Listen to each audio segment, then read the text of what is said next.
बाल ज्ञान bye Rajesh sir के चैनल में आपका स्वागत है। आज हम एक नया पाठ लेकर के आप सबों के बीच उपस्थित हुए हैं। आज का जो पाठ है, पाठ का नाम है समास। ये व्याकरण का महत्वपूर्ण पाठ है, क्योंकि आप मैट्रिक, इंटर और अन्य सभी प्रतियोगिताएं, परीक्षाओं में इनसे प्रश्न पूछा जाता है। इसलिए इस महत्वपूर्ण पाठ को लेकर के उपस्थित हुए हैं। आज हम इनके परिभाषा से भली भांति परिचित हो जाएं। अगर हम परिभाषा से पूर्ण रूपेण अवगत हो जाएंगे तो आगे पाठ को समझना बिल्कुल आसान हो जाएगा। आप जैसा कि देख सकते हैं, आपके सामने ग्रीन बोर्ड पे अंकित किए हैं सुविधा के दृष्टिकोण से, चूंकि आपका भी समय बचे। सबसे पहले सम जोड़ आस, अर्थात समास को हम संधि विच्छेद किए हैं। इसे हम अगर यदि परिभाषा के दृष्टिकोण से देखें तो पास रखकर किन्हीं दो शब्दों में जो परिवर्तन होता है उसे समास कहते हैं। अर्थात शब्दों को हम पास अर्थात समीप रख करके जब हम उसमें खास चीज को देखते हैं तो देखते हैं कि उसमें जो परिवर्तन हुआ है उसे हम लोग समास कहते हैं। अन्य शब्दों में कह सकते हैं दो या दो से अधिक शब्दों से मिलकर बने शब्दों को समास कहते हैं। और समास शब्द का अर्थ होता है संक्षेप। समास का दूसरा अर्थ अगर यदि समझा जाए तो उसका अर्थ होता है संक्षेप, छोटा।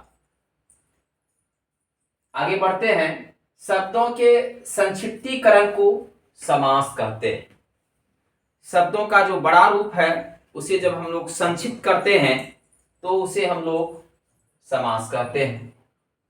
समास का तात्पर्य है संक्षिप्तीकरण, जहां कम से कम शब्दों में अधिक से अधिक अर्थ को प्रकट किया जाए, वह समास कहलाता है।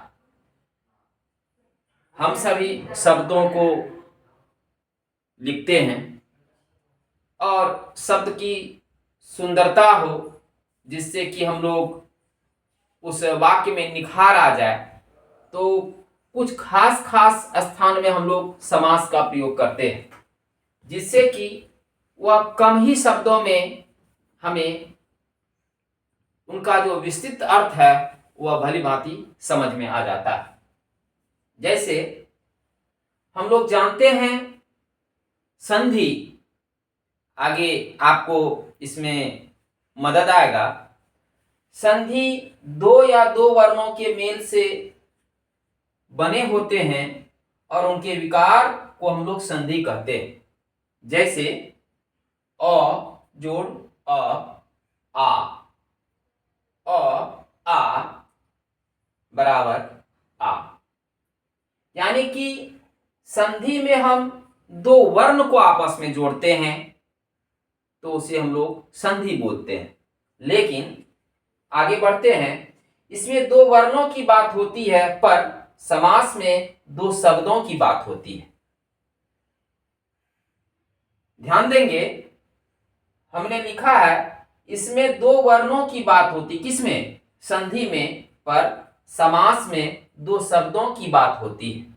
जैसे हम लोग एक शब्द को देखें, दशानन, दस जोड़ आनंद, दशानन। जैसे ध्यान पूर्वक, ध्यान जोड़ पूर्वक अर्थात ध्यान पूर्वक आदि शब्द भी हम लोग आगे देखेंगे। यानी कि हम लोग यह समझ पाए आज कि समास एक संक्षिप्तीकरण का ही वह माध्यम है जिससे कि हमारा वाक्य जो है वह छोटा हो जाता है और उस वाक्य के माध्यम से जो हम कहना चाहते हैं वह बिल्कुल स्पष्ट हो जाता है और वह बड़ा अर्थों को समाहित कर लेता है, अर्थात उसे हम समास कहते हैं। साधारण भाषा में हम लोग अगर यदि कहें तो समास शब्द का अर्थ ही होता है संक्षिप्त अर्थात छोटा।